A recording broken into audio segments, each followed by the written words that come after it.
Hello everyone, इस video में हम देखेंगे कि आपकी और आपके पार्टनर की एक दूसरे के लिए क्या एनर्जीज हैं और आगे आपके रिलेशन में क्या होने वाला है।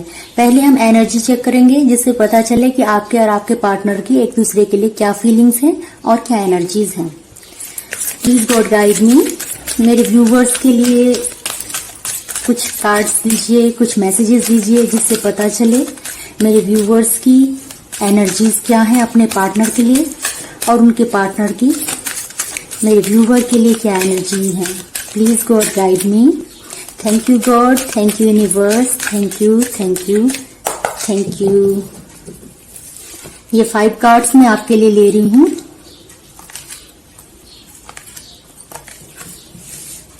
फाइव कार्ड्स मैं आपके पार्टनर्स के लिए ले रही हूँ। आपके पार्टनर की क्या एनर्जीज हैं आपके लिए, और ये 5 कार्ड्स म्यूचुअल हैं जिससे पता चले आप दोनों की एक दूसरे के लिए क्या फीलिंग्स हैं, क्या एनर्जीज हैं।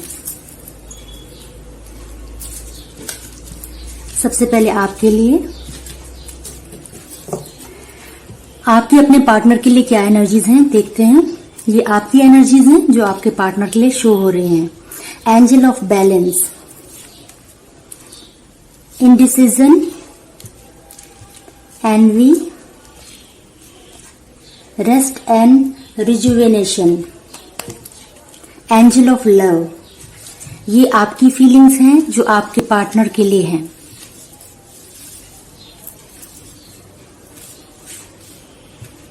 तो इसमें जो पहला कार्ड है एंजल ऑफ बैलेंस, जिसमें कि आप बैलेंस कर रहे हो। जो सिचुएशन आपकी करंट लाइफ में चल रही है उस सिचुएशन को आप बैलेंस करने की कोशिश कर रहे हो सकता है आपके रिलेशन में कुछ कॉन्फ्लिक्ट चल रहे हो, कुछ मतभेद चल रहे हो, उनको आप दूर करने की कोशिश कर रहे हो और जैसे कि उस सिचुएशन को बैलेंस करने की कोशिश कर रहे हो। इनडिसीजन, हो सकता है कहीं पे आप ये वाली कंडीशन में हो, क्या करूं और क्या नहीं। हो सकता है आपके सामने 2 पाथ हैं, मैं यहां जाऊं या वहां, ये करूं या वो, या फिर मुझे ये करना चाहिए या नहीं। इस तरह की कोई पजल वाली कंडीशन आपके सामने है जिसमें कि आप डिसाइड नहीं कर पा रहे हो कि मुझे क्या करना है और क्या नहीं। हो सकता है जैसे अभी रिलेशन में ऐसा कुछ चल रहा हो जिसमें कि आप ये डिसाइड ना कर पा रहे हो कि मुझे क्या करना चाहिए। एनवी, जैसे कि आप सेटिस्फाइड नहीं हो किसी चीज को लेके, या जैसे आपने अपनी तरफ से 100% इस रिलेशन में दिया है but you are not getting sufficient, उतना आपको नहीं मिला है। तो जैसे आप सेटिस्फाइड नहीं हो अपने रिलेशन से या फिर अपने पार्टनर से आप सेटिस्फाइड नहीं हो सकता है जितना डेडिकेशन आपने दिया है इस रिश्ते में आपके पार्टनर की तरफ से उतना डेडिकेशन नहीं मिला है, तो जैसे आप सेटिस्फाइड नहीं हो। रेस्ट एंड रिजुवेनेशन, जिसमें कि आप मेडिटेशन वाली कंडीशन में हो कि आप अपने को कूल एंड काम रखकर इस कंडीशन को हैंडल करने की कोशिश कर रहे हो। अपने को कूल रखकर कोशिश कर रहे हो कि किसी तरह से ये सिचुएशन हैंडल हो सके। जैसे कि मन ही मन अपने ईश्वर से हेल्प ले रहे हो कि प्लीज आप इस सिचुएशन को ठीक करो। और इस तरह से जैसे कि आप अपनी हीलिंग कर रहे हो, या तो आप मेडिटेशन कर रहे हो जिससे आपकी हीलिंग हो, या किसी तरह से ऐसा कोई पीसफुल वर्क कर रहे हो जिससे कि आपकी हीलिंग हो।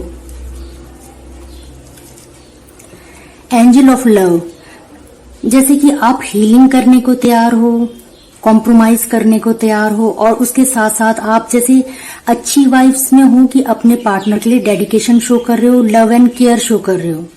और जैसे कि आपको ये लग रहा है कि आपका पार्टनर आपकी सिचुएशन को समझ नहीं रहा है, या फिर वो इस रिलेशन में उतना नहीं दे रहे हैं जितना कि उनको देना चाहिए। आपकी तरफ से जैसे कि 100% परफॉर्मेंस हो रही है। अब आपके पार्टनर की एनर्जीज देखते हैं। आपके पार्टनर की आपके लिए क्या एनर्जीज हैं, क्या फीलिंग्स हैं। Door to value, 7th chakra, archangel Uriel, the sun, contract and blossoming abundance. कुछ मामलों में तो बहुत अच्छी एनर्जी है, जिसमें कि पहला तो ये है डोर टू वैल्यू, जैसे कि वो आपको वैल्यू दे रहे हैं और ये मनी से रिलेटेड, जैसे कि वो आपके लिए मनी में तो सफिशिएंट कर रहे हैं बट कुछ कमी जो रह जा रही है मे बी वो लव एंड केयर की है, क्योंकि यहाँ पे जो मैक्सिमम मुझे नजर आ रहा है वो है मनी। जैसे कि वो आपको मनी से तो सेटिस्फाइड कर रहे हैं, but love and care is not sufficient. तो जैसे यहाँ पे आपको मनी से आपको सेटिस्फाइड किया जा रहा है, आपको प्रोवाइड की जा रही है मनी, या फिर मनी से रिलेटेड जो भी काम है आपके लिए वो सफिशिएंट दिया जा रहा है। तो जैसे मनी से रिलेटेड प्रॉब्लम तो नहीं है, बट ये लव एंड केयर का हो सकता है कि आपको प्रॉपर लव एंड केयर नहीं दिया जा रहा है, या फिर whatever you are giving you are not receiving that much. 7th chakra archangel यूरियल। जैसे कि 7th चक्र हो सकता है आपके पर्सन थोड़ा सा स्पिरिचुअली भी वो उनकी ग्रोथ हो रही हो या ट्रांसफॉर्मेशन हो रहा हो, तभी कुछ चेंजेस में भी नजर आ रहे हों और आर्कएंजल यूरियल उनकी हेल्प कर रहे हैं। 7th चक्र जो कि हमारे क्राउन चक्र को शो करता है। तो जैसे कहीं से ईश्वर से उनका क्लोज होना, या हो सकता है वो आजकल धार्मिक हो रहे हों, स्पिरिचुअली अवेकन हो रहे हों, या फिर कुछ ट्रांसफॉर्मेशंस हो रहे हों। तो जैसे कि आर्कएंजल यूरियल की हेल्प उनको मिल रही है। द सन कार्ड, ये बहुत ही अच्छा कार्ड है जिसमें कि मैनिफेस्टेशन कंप्लीट होना, कुछ विश पूरी होना, और जैसे कि यहाँ पे आप तो सेटिस्फाइड नहीं हो लेकिन वो आपसे सेटिस्फाइड है। हो सकता है कई चीजों में आपने उनको हर तरफ से हेल्प की है या फिर डेडिकेशन दिया है अपना, तो उनको ये रियलाइज है कि आपकी तरफ से फुल डेडिकेशन मिला है, तो वो आपसे खुश है, आपसे सेटिस्फाइड है। नेक्स्ट कार्ड इज कॉन्ट्रैक्ट, जिसमें कि कुछ हो सकता है आपको कुछ जैसे एक तरह से जस्टिस दिया जा रहा है। अगर आपके साथ कुछ अन्याय हुआ है, या फिर जैसे आपको किसी तरह का न्याय मिलना, किसी तरह का जस्टिस मिलना, या फिर आपकी तरफ से जो अच्छे काम हुए हैं उनको पे करना, या फिर जैसे आपने डेडिकेशन दिया इस रिश्ते में तो वो आपको अब वापस करेंगे। ये डेडिकेशन उनकी तरफ से भी आपको मिलेगा, या तो ये डेडिकेशन मिलेगा या फिर जो आपने इनको दिया है वो आपको रिटर्न में मिल रहा है। अगर आपने लव केयर एंड डेडिकेशन दिया है तो वो आपको मिलेगा, क्योंकि ये कर्मास बैलेंस हो रहे हैं यहाँ पर। और यहाँ पर जैसे कि आपको आपके कर्मास के अकॉर्डिंग जस्टिस मिलेगा, कि जैसे आपने अच्छा दिया तो आपको अच्छा गेन होगा, जो भी आपने अपने रिलेशन में दिया है। अगर आपने अगर आपने कॉम्प्रोमाइज किया है या फिर इस रिश्ते में डेडिकेशन दिया है तो आपको भी वो पे किया जा रहा है। ब्लॉसमिंग अबंडेंस, आपको भर भर की अबंडेंस दी जा रही है। जैसे कि आपको मनी से रिलेटेड प्रॉब्लम नहीं है, या फिर आपके पार्टनर की तरफ से आपको सफिशिएंट मनी मिल रही है, या पार्टनर की तरफ से प्रोवाइड किया जा रहा है, जिससे कि आपको मनी से रिलेटेड प्रॉब्लम ना हो। तो मनी से रिलेटेड तो प्रॉब्लम नहीं है, आप उनको लव एंड केयर दे रहे हो, वो आपको मनी सफिशिएंट दे रहे हैं। तो मे बी आप जो सेटिस्फाइड नहीं हो that is because of lack of love and care. Financially आपके लिए प्रॉपर दिया जा रहा है। अब आप दोनों की म्यूचुअल एनर्जीज देखते हैं। ये आप दोनों की म्यूचुअल एनर्जीज हैं जो एक दूसरे के लिए हैं। Deceit, storm, warning, goddess of the moon, 3rd chakra archangel Chamuel, the garden and the gate. सबसे पहले डिसीट, आप दोनों में से या तो दोनों ही एक दूसरे को छुप छुप के देख रहे हो, या एक दूसरे की इंक्वायरी कर रहे हो, या फिर मे बी दोनों में से एक, कि आप एक दूसरे को जैसे स्पाई कर रहे हो कि उसकी लाइफ में क्या चल रहा है, क्या मैसेजेस, क्या किससे बातें हो रही हैं, क्या बातें हो रही हैं। इस तरह से जैसे आप दोनों में से या तो दोनों एक दूसरे को स्पाई कर रहे हो क्या चल रहा है एक दूसरे की लाइफ में, या फिर दोनों में से एक ये काम कर रहा है कि दूसरे की लाइफ में क्या चल रहा है। स्टॉर्म वार्निंग, जिसमें कि दोनों की तरफ से कुछ ऐसी एनर्जीज आ रही हैं जो कि मे बी कोई झगड़े वाली कंडीशन हो।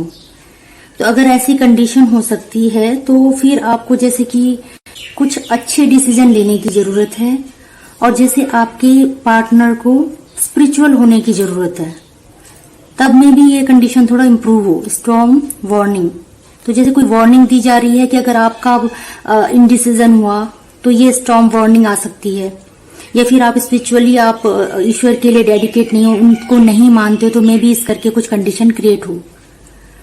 तो ये स्टॉर्म वार्निंग जैसे कि टावर कार्ड, टावर मूवमेंट इस तरह का भी शो कर रहा है, या कोई लड़ाई झगड़ा भी शो कर रहा है। गॉडेस ऑफ द मून, जैसे कि कोई स्पिरिचुअली अवेकन हो रहा है, दोनों में से मे बी या तो फिर दोनों ही स्पिरिचुअली अवेकन हो, क्योंकि दोनों की म्यूचुअल एनर्जीज हैं, तो मे बी दोनों की इंट्यूशंस बढ़ रही हैं, दोनों एक दूसरे के लिए सोच रहे हो और स्पिरिचुअली अवेकन भी हो रहे हो, जैसे कि आपकी अवेकनिंग चल रही है, ट्रांसफॉर्मेशन चल रहा है। थर्ड चक्र, आर्कएंजल कैम्यूल, ये जो थर्ड चक्र है मे बी इससे रिलेटेड आपको मेडिटेशन करने की जरूरत है, या फिर आप येलो कलर यूज कर सकते हो। अगर आप जैसे येलो सूट या at least yellow hanky you can wear, या फिर येलो कलर का कुछ भी like scarf, yellow hanky, yellow suit, yellow dress, कुछ भी आप येलो रख सकते हो अपने पास, जिससे थर्ड चक्र इम्प्रूव हो। और अगर ये आपका इम्प्रूव हो रहा है तो जैसे कि आपको सक्सेस मिल रही है, क्योंकि ये थर्ड चक्र सक्सेस से भी रिलेटेड होता है, तो जो भी आपने अपने एफर्ट्स दिए हैं, तो जैसे दोनों या तो दोनों को ही यहाँ पे कुछ अच्छा मिल रहा है, कुछ गेन हो रहा है, कोई सक्सेस मिल रही है, या फिर दोनों में से एक को ये सक्सेस मिलेगी। या तो अपने पास्ट में जो एफर्ट्स किए हैं अपने काम से रिलेटेड आपको गुड न्यूज मिलेगी, सक्सेस मिलेगी, या फिर दोनों को ये मिल रहा है। अगर दोनों वर्किंग हो या फिर जो भी आपने काम किए हैं तो उससे रिलेटेड आपको सक्सेस मिलेगी। तो जैसे एक तरह का यहाँ पे ये जस्टिस भी हो रहा है, जैसे काम के अकॉर्डिंग आपको पे किया जाना, और जैसे आपको मेडिटेशन की जरूरत है। नेक्स्ट है the garden and the gate, जैसे आपको नेचर के नजदीक रहने की जरूरत है, नेचर के पास रहने की जरूरत है। अगर आप अपने को ऐसा फील करते हो कि पीस नहीं लग रही है लाइफ में, ऐसा लग नहीं रहा कि कहीं पे पीस है, तो आपको नेचर के पास रहना चाहिए। कोई अगर आपके आसपास गार्डन है वहां पे आपको जाना चाहिए, फ्लावर्स आप देख सकते हो, बटरफ्लाईज, तो जैसे किसी की मैनिफेस्टेशन भी पूरी हो रही है, क्योंकि पिक्चर में बटरफ्लाईज भी हैं, तो जैसे किसी की विश पूरी हो रही है, कोई सक्सेस, कोई विश पूरी होना या कुछ मिलना। अगर आपको ऐसा लग रहा है कि मुझे पीस चाहिए, वो शांति चाहिए, तो आपको जैसे नेचर के पास रहना चाहिए, और जिससे कि आपको वो पीस फील हो। ये थी एनर्जीज आपके पार्टनर के लिए और आपके पार्टनर की आपके लिए। ये जो म्यूचुअल एनर्जीज हैं ये भी हमने अभी आपको डिस्कस की कि इसमें आपके पार्टनर की आपके लिए और आपकी अपने पार्टनर के लिए क्या एनर्जीज हैं और क्या एक दूसरे के लिए भावनाएं हैं। अगर आपको ये रीडिंग पसंद आई हो, please like, share and subscribe my channel. Thank you.